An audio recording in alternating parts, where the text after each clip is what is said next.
வணக்கம். நான் உங்கள் ஷிப்பு ஜாக்கி. இன்னைக்கு இதுக்கு முன்ன ஒரு வீடியோ போட்டோம். அந்த வீடியோவில் வந்து கிக் அப் அப்படின்ற ஒரு ஜம்பை பண்ணோம். இப்போ நம்ம வந்து பண்ண போகிறது காட்பீட். சரிங்களா? 2 கையை வச்சு ரோல் பண்ணி நிற்கிறது. அதை நீங்கள் வந்து ட்ரை பண்ணலாம்.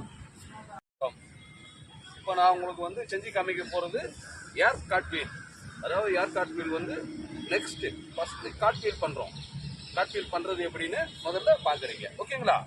இப்போ பாருங்க, யாருக்கும் வராதவங்க மெயினாக அப்படி உட்காந்துக்குங்க. உட்காந்துட்டு இந்த 2 கை மேலே தூக்கி இங்கே வைக்கணும். Single hand, double hand jump பண்ணணும். இந்த காரை வந்து லைட்டாக தூக்குனீங்கன்னா ரோலிங் வரும். இப்போ கவனிங்க, 1 அப்படி உட்காரணும். இது ஃபர்ஸ்ட். இதே மூவ் பண்ணி நெக்ஸ்ட் இப்படி உட்காந்துட்டோம், லைட்டாக ஜம்ப் பண்ணிட்டோம், ஜம்ப் பண்ணி பண்ணுறோம். இது செகண்ட். இப்போ தேர்டு வந்து நேராக நின்று பண்ணுறோம். எல்லாம் கவனிங்க, 2 கை மேலே, இந்த லெக் மேலே அப் பண்ணிட்டு இது ஓகே. திரும்ப கவனிங்க எப்படின்னு நிற்கிறோம். ஹேண்ட் அதே இதை மாதிரி நீங்கள் ட்ரை பண்ணிக்கணும். ஏர் காட்பீல் ஈஸியாக வரும். நெக்ஸ்ட் வீடியோவில் கை வைக்காம ஏர் காட்பீல் பண்ணுறது உங்களுக்கு எப்படின்னு சொல்கிறோம்.